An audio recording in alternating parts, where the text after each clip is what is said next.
Hi everyone, it's Liam here from Rating the Races. So we are going to do a Cheltenham review. I'm going to break it down by days, and then we might have a fifth video just going over a few things, horses to really keep an eye on, just in case you want to watch that video rather than all of the videos going over every race. So we start off with the Supreme Novice, which was won by Marine Nationale, Facile Vega in second, Diverge in third. Now, Marine Nationale was very impressive here, winning. I do have to wonder a little bit whether Facile Vega got there too soon and then obviously made a mistake at the last. It would have been close if Facile Vega hadn't got there so soon, but even with the mistake at the last, Marine Nationale was going to win. And I actually think it was quite a good race, and I think it will work out quite well. Diverge is obviously very interesting off the back of just that was only his third hurdle run. Coming from a long way back in a Patrick Mullins style ride, he does that a lot. He sits at the back and waits and rides for places rather than rides for wins. And he's actually quite good at it. I think Diverge could be interesting going forward, particularly over fences. I wonder whether they might even end up in the Turners next year, where he's currently 12s and 16s. I think that might be where Diverge ends up. But yeah, we were quite happy with the result for Marine Nationale and Facile Vega. Obviously, we highlighted Marine Nationale when he was 5-1 as the biggest danger to Facile Vega, and that it proved. They did finish first and second. Of those in behind, well, obviously the Irish horses completely dominated here, didn't they? 1-7 is that, or 8? 1-8. The English novices just weren't very good over hurdles, were they? I mean, where would you go with the English horses? No idea. They'll run around in England probably next season, potentially over fences, some of them, win a few races, turn up to the festival as third favourite, fourth favourite, and find that they then bump into the Irish again. The Irish is stronger, I think. Now, I know there was a lot of talk about there being bigger owners and more money in Ireland. I'm not totally sure that's the whole reason. I think part of the reason is both competition in terms of you get 25, 28, 30 runner novice hurdles, beginner chases. In England, you get 3 runners, 5 runners, 6 runners, pointless races. Whereas the Irish, they get to learn about running in big fields, and also the softer ground. I think it makes them stronger when they're developing, when they're learning. They're then stronger straight away, and they stay a bit further. And if the ground comes up faster, they still have the ability, because they've been trained, essentially they've been harder trained. I mean, if it's like going to a training session for a football team, you do it once a week, or you go for a training session 5 times a week, you're going to be better at 5 times a week. I know it's not the quantity of sessions for the UK and Irish trainers, but it's the intensity and the ability required to actually progress in your training, which I think is what happens in the novice events over fences and particularly over hurdles. And by the time they get to novice chasing, they've already built that ability and strengthened up a lot more than the English horses. So just going back over the Supreme Novice, I was very happy with Marine Nationale beating Facile Vega. Diverge is the interesting one. Interesting to see where he goes next and what sort of races they run Diverge in, particularly next season. Moving on to the Arkle, as soon as Dysart Dynamo was running in here, El Fabiolo was going to win, and I was quite confident, and I did make this point in my video. It's not I'm not after timing here. Dysart Dynamo was going to go forward, which he did, set a strong pace, and El Fabiolo would therefore be able to win off that strong pace. The same happened again. I did make a tweet after the race and said I'd be aiming El Fabiolo at the Ryanair, not the Champion Chase. I think for 2 reasons. One, Energumene can run in the Champion Chase. I know there was a tweet. Let me just quickly pause the video. This was the tweet from James. James, I think you're completely wrong here. He's saying Energumene will be in the Ryanair, El Fabiolo is the 2-miler. Disagree. El Fabiolo is the one that wants to stay further, or will stay further. Energumene has to go in the Champion Chase again. You don't turn up, win 2 Champion Chases, and then end up in a Ryanair the following year. El Fabiolo can win the Ryanair for them, and Energumene can win the Champion Chase, again, and make it 3 from 3. The point I had here was I wonder whether Constitution Hill might end up in the champion chase, but we'll come to that shortly. So El Fabiolo, I really like him. I thought he was very impressive. The running of Dysart Dynamo helped him win the race. John Bon is clearly very, very good, but not as good as the likes of El Fabiolo and Constitution Hill. Every time he's bumped into one of those now. For the Ryanair, El Fabiolo is 6s, and I actually think that's quite a good price. Alaho's got his jumping injury issues. Anything else in the Ryanair that I'd be interested in? No. John Bon won't beat El Fabiolo. Galopin de Champson obviously not going to run there. Envoy Len won a Ryanair that fell apart. Shishkin was the reason it fell apart, and the others just aren't going to be good enough. So El Fabiolo is very interesting at 6s. It comes out next season. He starts over 2 mile, and then they'll step him up to 2.5, and by the time they come to the festival, I think they'll be running in the Ryanair. Moving on to the third race, great to see Korak Rambler win. What a ride from Derek Fox, very similar to how he did it last year, which is what he had to do.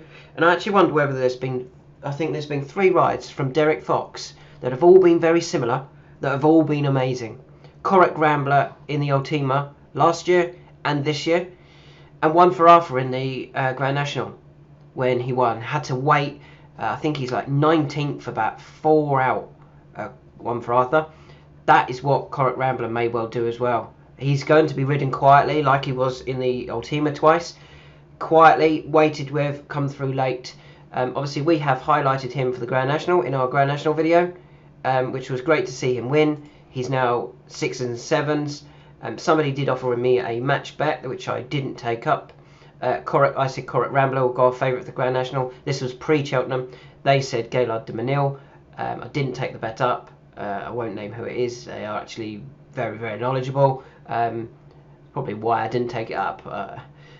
In terms of the race, Korak Rambler, fast or slow, Mombag Genius, the Goffer, Oscar Elite, T Clipper, Carl Philippe, 300 through 5. Honestly, I think that's really strong. I think the right horses are at the front there. Fast or Slow had the Coral Cup form. You can see this 152.7.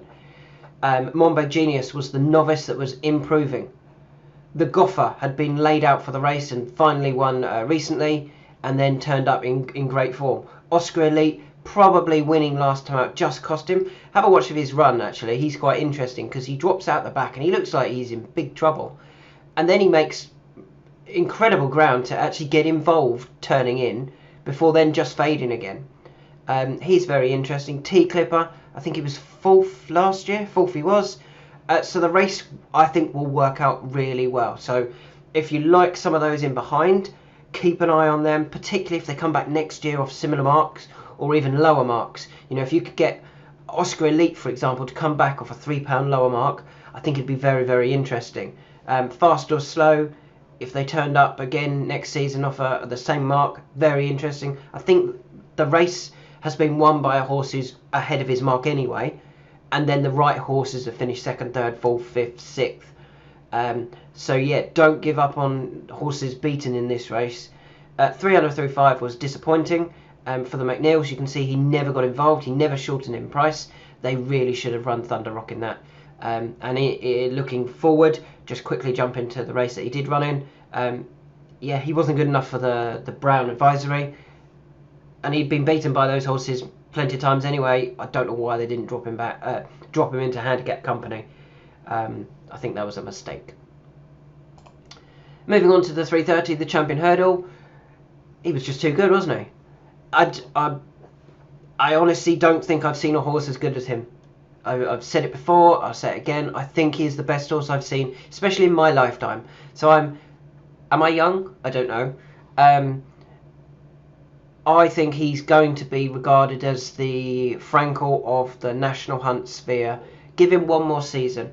Now, where could they go? Do they want to come back for another Champion Hurdle where he's not actually learning anything? And if you actually listen to Nicky Henderson, he's suggesting that Michael Buckley is really keen to test Constitution Hill. You know, they've even mentioned races on the flat. Matt Chapman come out and said, what, like the Ascot Gold Cup? No, not the Ascot Gold Cup. That's a 2-mile race on the flat. That is completely different to a 2-mile race over hurdles. The trips do not align, so that was a stupid suggestion. Where could he run, though?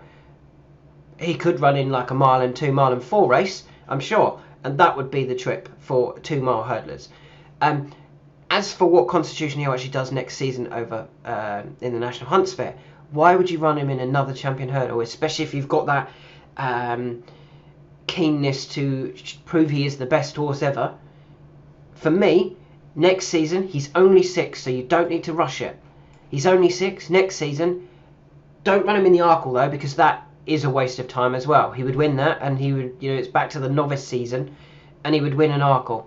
Run him in the champion chase. Get him a run at the beginning of the season in a beginner's chase, then look at like a grade 2, and then turn up for the festival in a champion chase. Let's have a proper race against Energumene. Obviously, Energumene's actually ran in 2 champion chases. He supposedly had 1 horse in each race to beat. Shishkin bombed out. Edwardstone bombed out. Constitution Hill will not bomb out. He is the one that can really test Energumene in that 2 mile champion chase, and that also then means they've won a champion chase, because I think Constitution Hill would win, and then they can look at stepping up the following season in trip to end up in that Gold Cup. I do think they can get the Gold Cup, but they don't need to do it at 7. They can do it at 8. They can even do it at 9. They don't need to do it at 7. So go for the champion chase next year, and then the Gold Cup the following year. As for those behind, Stateman is probably above average in terms of, he would have run a good race in normal champion hurdles. This wasn't a normal champion hurdle because it had Constitution Hill in it. Looking at those British horses, Not So Sleepy, I Like to Move It, Jason the Militant, 5th, 6th, 7th. The Irish horses were clearly too good again. I did make a point about I Like to Move It. He'd beaten handicappers when he won the Kingwell Hurdle at Wincanton, and I didn't understand why people believed he could run a big race in the champion hurdle. Yes, he'd won a Greatwood Hurdle, but he'd also been well beaten in a county hurdle. So come Cheltenham, he doesn't run his best races. Come the Cheltenham Festival, he doesn't run his best races. Moving on to the Mares Hurdle. Now this one for me was one that got away. I was keen on Epatante. I don't know why. Look at my tweets. Honeysuckle would be remembered more as a 4-time winner at Cheltenham than a 3-time winner and a once well-beaten second. Would she have beaten Constitution Hill? Absolutely not. Did she win the Mares? Absolutely.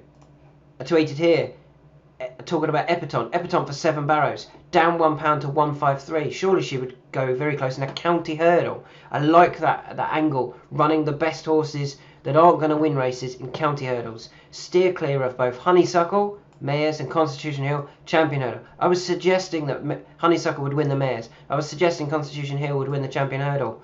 They did. And for some reason, come the day, I backed Epatante, not Honeysuckle. That was a mistake on my part. Great to see her win again.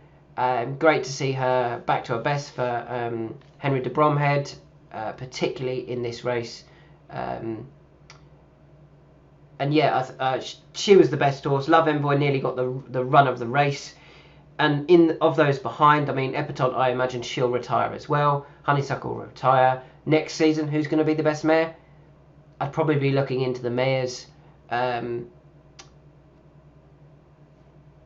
novice hurdle, or even the Triumph Lossiemouth. I think she's very good, but we'll come on to her on day 4.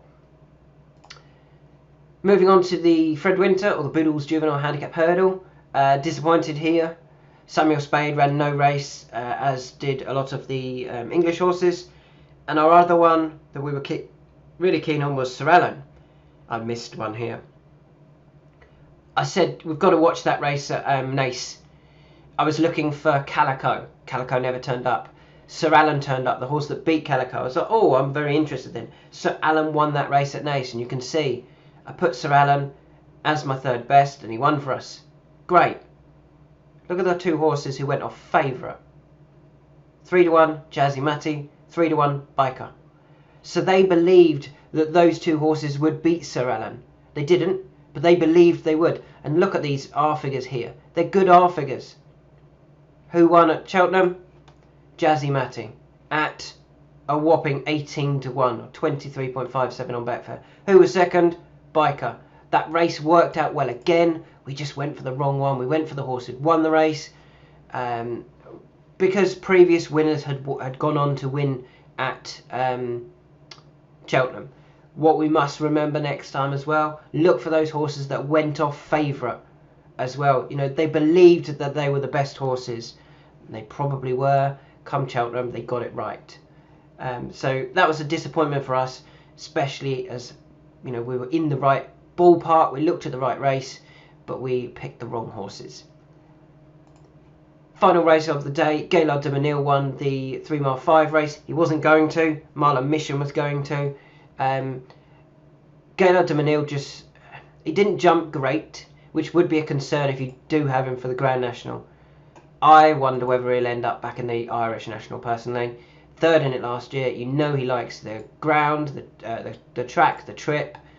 Whereas the Grand National, he just got himself so far behind in this race. And he wasn't going to run down Marlon Mission. He wasn't getting there. So yeah, I wouldn't be confident on Gaillard de Menil in the Grand National, to be honest. I'd be more confident on Corach Rambler and more confident on Gaillard de Menil running in the Irish National. So there's some thoughts from day one. Just a quick recap. Diverge, keep an eye on him. I think Marine National probably goes over fences and Facile Vega stays over hurdles. El Fabiolo can win the Ryanair. I'm quite keen on El Fabiolo at this stage for the Ryanair at 6s. Corach Rambler, really pleased with that with the Grand National in mind. This race will work out well. Keep an eye on who comes back next season for the Cheltenham, who's going to be plotted for the race. Constitution Hill, I'd love to see him in the Champion Chase next year. Look out for the mares, the novices, and even the juveniles for the mares, because I don't think Love Envoy will be able to beat those when they step up. Jazzy Matty, yeah, disappointed that we missed that. We got the right race, so remember this race again at Naas. It does work out well. And Gaillard de Menil, I don't think he's going to be the one for the Grand National personally. I think he'll end up in the Irish National.